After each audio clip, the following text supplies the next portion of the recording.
I have a little bit of time before church, so I thought I would respond to Wolfie's video here. Now, before we begin, I do want to just say something that I think it's important for all of us to hear. This is not directed at anyone specifically, but as much as we love collecting cards, as much as we love maybe collecting specifically Digimon cards, there are more important things in life.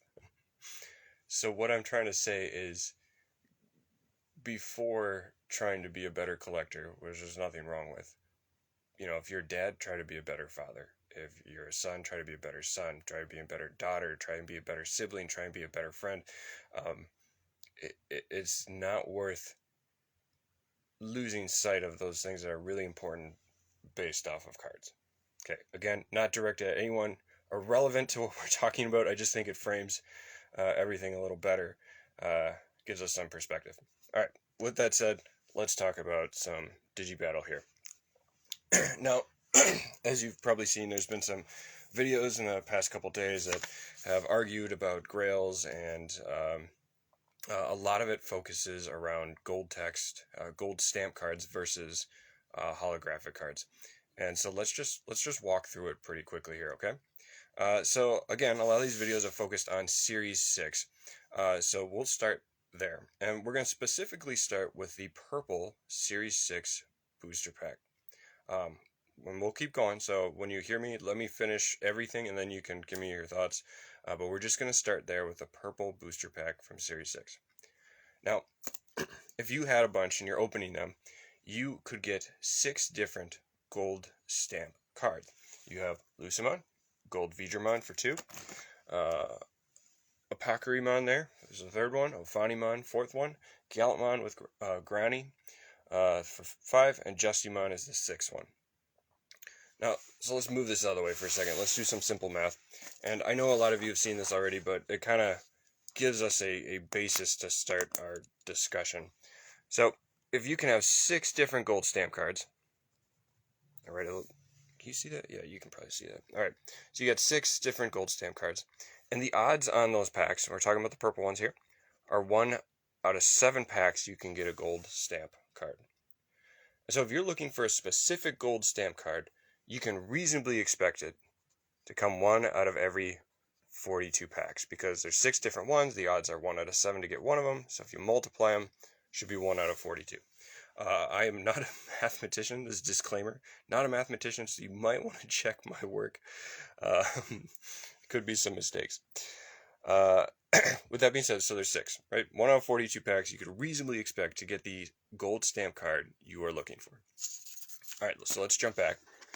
Now, in the purple pack for Series 6, you can get, I believe it's 11 different holographics. And I think it starts with Black Rapidmon, yeah. So, here you go. So if you're opening some packs, purple packs, Series 6, you can get this one. It's 2, 3, 4, 5, 6, 7, 8, 9, 10, 11. So those are the ones you could get. So let's push this out of the way again and do some math. It's like we're back in school. All right. So you have 11 different types that you can get, 11 different holographics. The odds are 1 out of 3. And so you could reasonably expect get the specific holographic you're looking for, 1 out of every 33 packs. Now that's just the purple pack, right? And if you look at an individual pack, it's harder to get a specific gold text than it is a specific holo. But there's more. There's more to the argument, right? Because there are also 2 other colored packs from Series 6. And while you can get the same gold text cards, the gold stamp cards, in any of the 3 packs, the holographics are vastly different. So the 11 holographics I showed you, if you open a different colored Series 6 pack, you cannot get those other 11 holographics. You will get different holographics. So let's just take the spread. So if you're taking all of the Series 6 packs, all together, and you still have those same 6 gold stamps you can get throughout, you still have the 1 out of 7 odds. So out of any color booster pack, you could get 1 out of 42 packs. You'll probably get the specific gold stamp card you're looking for. With holographics, though, now it changes. Now remember, like I said, this is not any pack you can just open and get a random holographic. But if you just count all the packs in existence, now I think there's, oh, I should have looked at this ahead of time. I think there's 34 holographics in Series 6. It's a 1 out of 3 chance of getting a holographic, 1 out of 3 packs. And so if you do the math, again, check my work, that's 1 out of 102 packs that you would get the specific holo you're looking for. Now I'm just going to label those quick. Specific, and this one is all 3 colors together. So hopefully that made sense, and I know this has been covered before. And so part of the discussion, if you're wondering why are people fighting over this, if you look at a specific pack, right, a gold stamp is harder to get. A specific gold stamp is harder to get.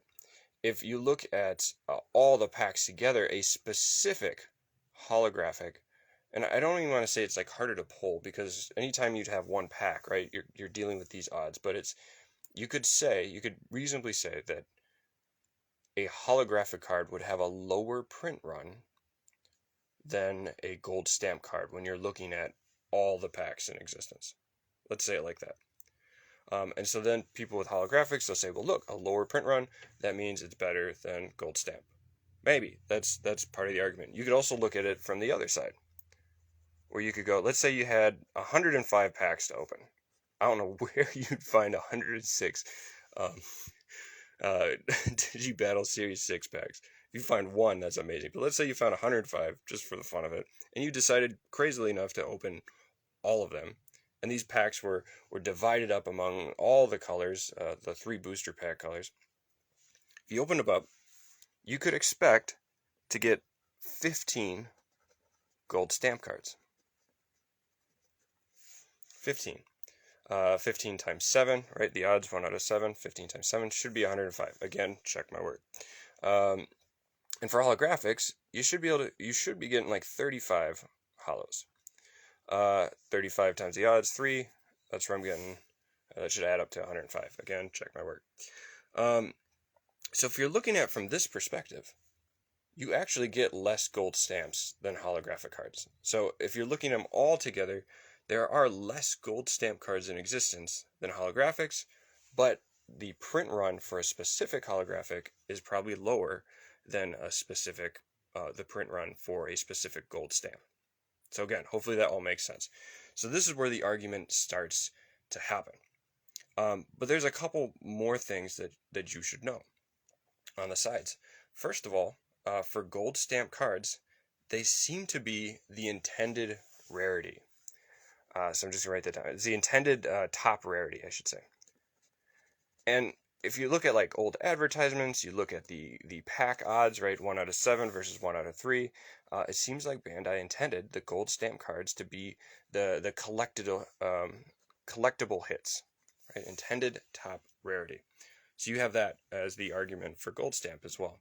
On top of that, there's also that gold stamps, if you look at history and pricing, like throughout the long scheme of things, like I said, gold stamp then kind of rises to the top, where people seem to treasure the gold stamps more, and they were priced higher kind of in the past. So you have that going for gold stamp cards. But there's also some arguments for holos. Like recently, prices have exploded for holos, like on eBay and stuff. So recent pricing, you can put that on the holo side as well, because there's no denying that they've been selling really, really high lately. So those, you should be able to see the arguments. So I just want to lay it out there so you actually know what we're talking about first. And now I want to talk about Grails a little bit. Now, a couple days ago, I made a post saying that I think the Lucamon gold text could be the Grail for Digibattle. Now, people got very upset, and this was not meant to be a decree. This was more of a discussion. I don't have the followers that you guys do, nor do I have the desire to tell people what they should collect. That's not what I'm trying to do. I'm not trying to influence anything. I'm just sharing my opinion and opening the discussion. And the reason I picked that Lucemon is because for a really long time, and remember, I've been collecting Digibattle longer than most people have. So a lot of people have joined in the past like year, and they've only seen the Holos sell for a lot. And that's fine. I've seen the whole thing together, and for like 18, 19 years, gold techs have kind of been the top hit. Um, and so I picked Lucemon because for a long time it was the most desirable card. For a while, it was the most valuable card in Digibattle. And then, like I said, you get the history, you have the top intended rarity. It is a difficult card to pull. Like I said, there are cards that have a lower print run, but it is difficult to get. So those were kind of my reasonings um, behind why it could be the Grail card.